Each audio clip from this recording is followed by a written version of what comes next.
आज का जो मेरा एक्सपीरियंस था लगेज को देने का वो सब करने का। एयरपोर्ट पे गाड़ी यूज़ की है, हर बार पैदल चलती हूँ। फिर आगे टोक्यो ताशकंद। ओके, हेलो दोस्तों, कैसे हैं आप सब लोग। स्वागत है एक बार फिर से मेरे चैनल में। आज मेरी जापान जाने की वापसी है और मैं दोबारा से आपके लिए व्लॉग बना रही हूँ, India to Japan travel vlog. तो आज मेरा पैकिंग वगैरह डन हो चुकी है, बस 2 घंटे बाद मेरी टैक्सी आने वाली है और निकलने की तैयारी है। मन तो नहीं है जाने का, उदास हो रही हूँ मैं, लेकिन जाना पड़ेगा। अचानक से ही बस मुझे जाना पड़ा। अभी तो मेरा रुकने का प्लान था, पर इट्स ओके, कोई बात नहीं। तो आप मेरे इस व्लॉग को भी प्यार देना और बाकी के मेरे आगे के व्लॉग, जापान के व्लॉग चलेंगे। देखते हैं, इसमें चेरी ब्लॉसम का टाइम था। Cherry blossom I think complete हो चुका होगा या देखते हैं, कहीं कहीं पे हो भी रहा है। तो आप मेरे जापान के व्लॉग को एंजॉय करना और मैं आपको अपनी पैकिंग वगैरह दिखाती हूँ। तो मेरे लगेज वगैरह जो है ये पैक हो चुके हैं, कंप्लीट ही है, बस इनको बंद करना रह गया है। मेरा घर है जिसको कि मैंने पूरा वाइंड अप कर दिया है, कि पूरा नीट एंड क्लीन कर दिया है। जाने के लिए पैकिंग करने वाला काम, की घर को पूरा पैक करके जाना है। दोनों की निकलने की तैयारी है मेरी जापान के लिए। तो ये मेरी पड़ोस वाली फ्रेंड है, तो हम लोग निकल रहे हैं और आप मेरे आगे के व्लॉग को एंजॉय करना। Bye bye.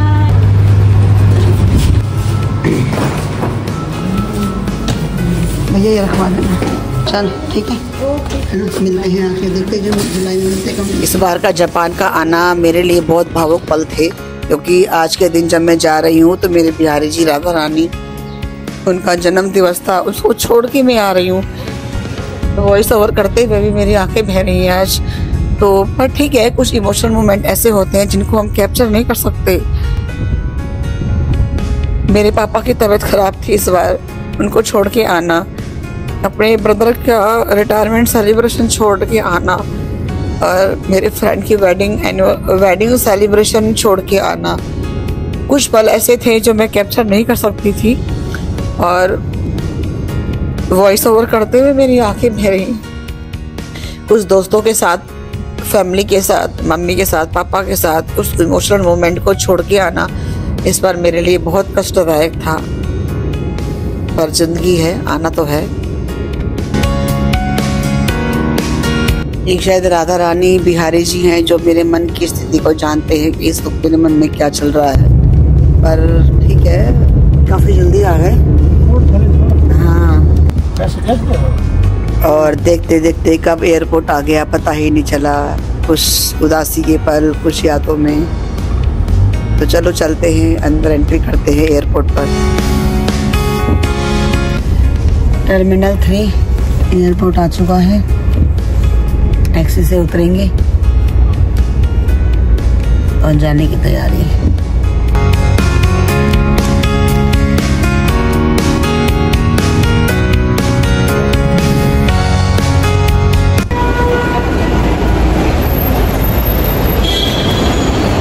और ये मैं आ गई हूँ इंदिरा गांधी एयरपोर्ट पर। जापान जाने की तैयारी शुरू। चलो लेट्स स्टार्ट।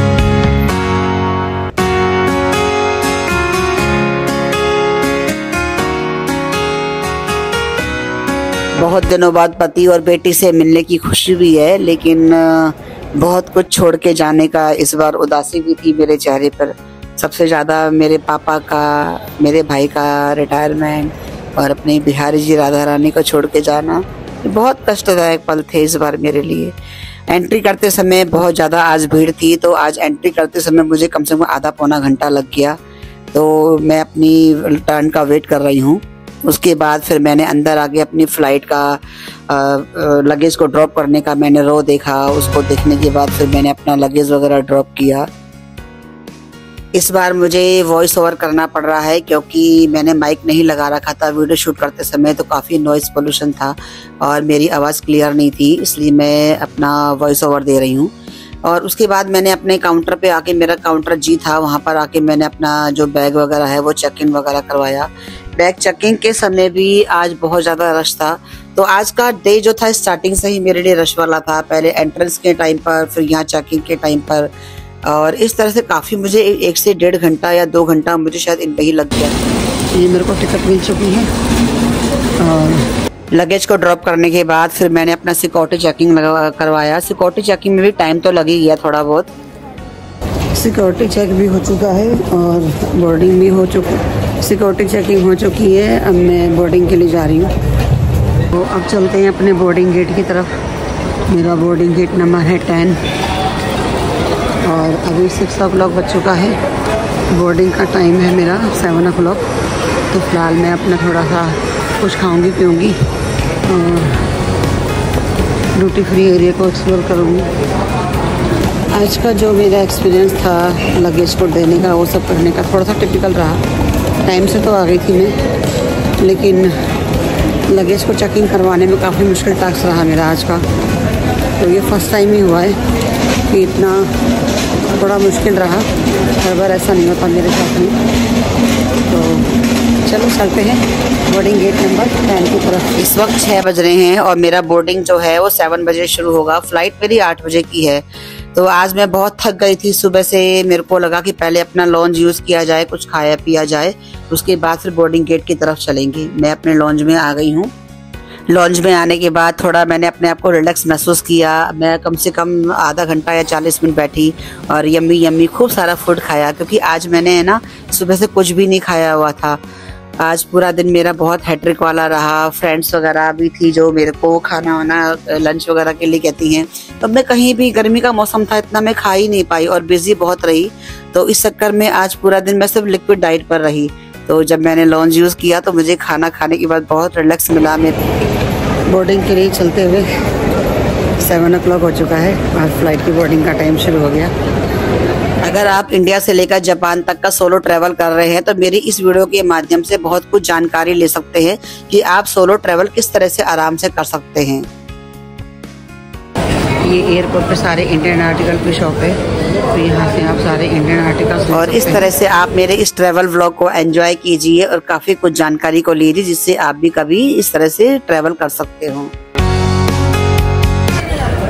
पहली बार मैंने एयरपोर्ट पे गाड़ी यूज़ की है। हर बार पैदल चलती हूँ, पर आज मेरे पैरों की हालत ख़राब हो रही है, तो मैं भी आज इस राइड को एंजॉय कर रही हूँ फर्स्ट टाइम।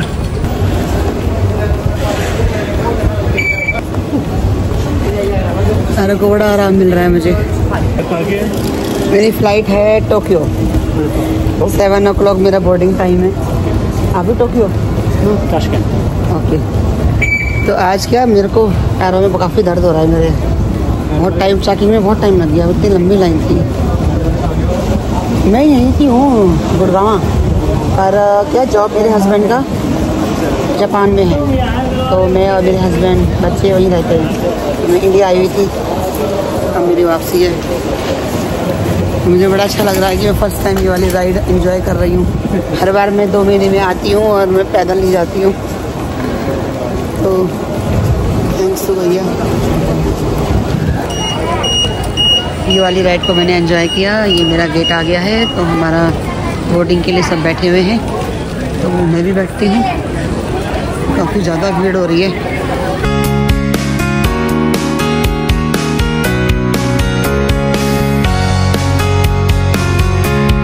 बोर्डिंग के लिए जाते हुए 7:30 हो चुका है। बोर्डिंग के लिए मैं जा रही हूँ।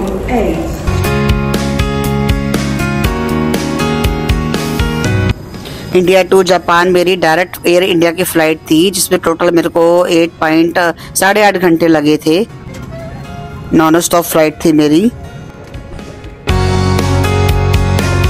फ़्लाइट में बैठने से पहले मैंने लॉन्ज में खाना अच्छे से खा लिया था, इसलिए जब मैं फ़्लाइट में बैठी तो मैंने रात का डिनर फ़्लाइट में नहीं लिया था।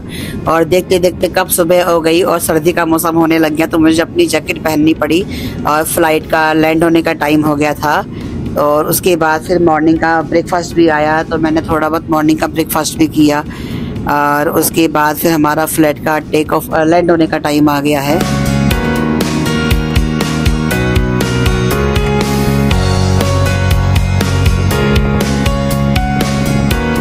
फ्लाइट से उतरने के बाद हम एयर बस के द्वारा हम लोग फिर टोक्यो एयरपोर्ट तक पहुँचे। इस वीडियो में मैंने आपको स्टार्टिंग से लेकर एंड तक की मेरी पूरी यात्रा दिखाई है कि कैसे कैसे स्टेप करके आप अपना सोलो ट्रैवल कर सकते हैं।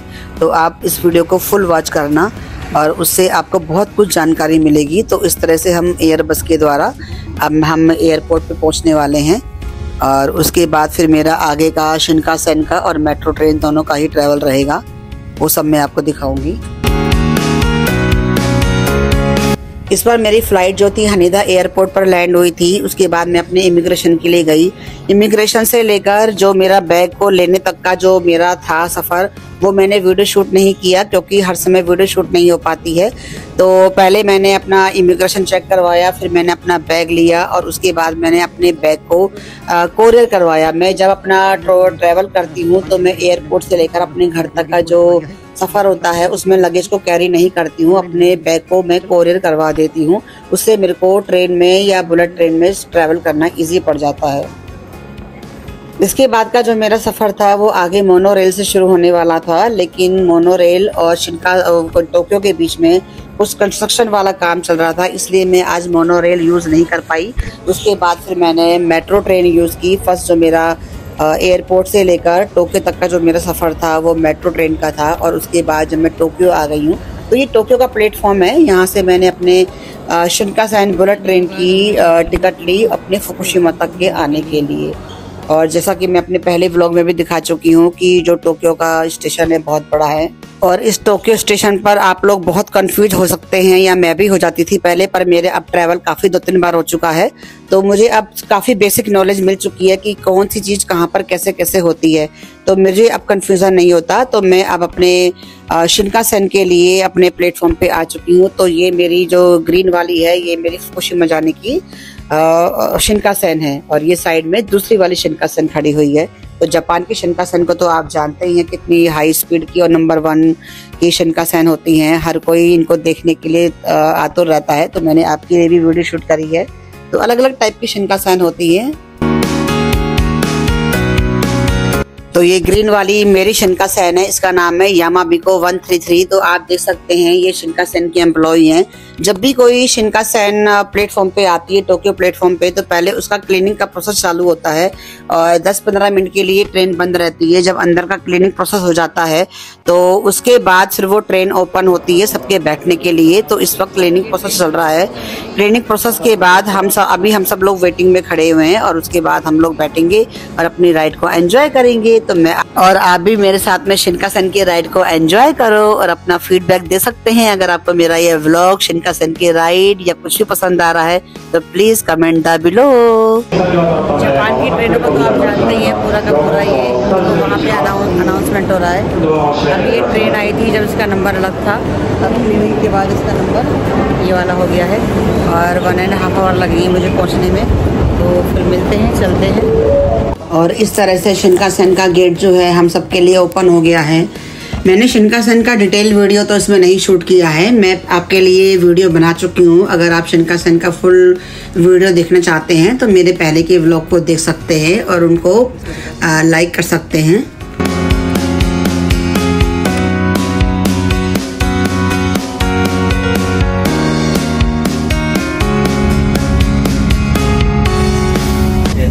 आपका सफ़र मेरा जो है वो टोक्यो से लेकर फुकुशिमा तक का है। ये लास्ट मेरा सफ़र है, उसके बाद मैं घर पहुंच जाऊंगी।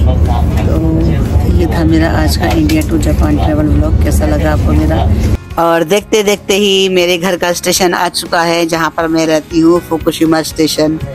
तो जैसे ही ये स्टेशन आया तो याद तो आई जाती है, क्योंकि आप 2 साल से यहाँ रह रहे हो तो रहते रहते अपनापन भी लगने लगी जाता है। तो चलो अब उतरते हैं शिनकानसेन से। तो उम्मीद करती हूँ आपने मेरे इस व्लॉग को काफ़ी एंजॉय किया होगा, या फिर काफ़ी कुछ आपको जानकारी मिली होगी इस वीडियो के माध्यम से कि सोलो ट्रैवल करना कोई टिपिकल टास्क नहीं है। अगर आपको लैंग्वेज नहीं भी आती है ना तो भी आप सोलो ट्रैवल कर सकते हैं। तो अगर आपको ये वीडियो अच्छा लगा हो या कोई जानकारी अच्छी लगी है तो प्लीज़ वीडियो को लाइक करें, कमेंट करें, सब्सक्राइब करें। मिलते हैं आगे के जापानी के व्लॉग में। Bye bye, konnichiwa.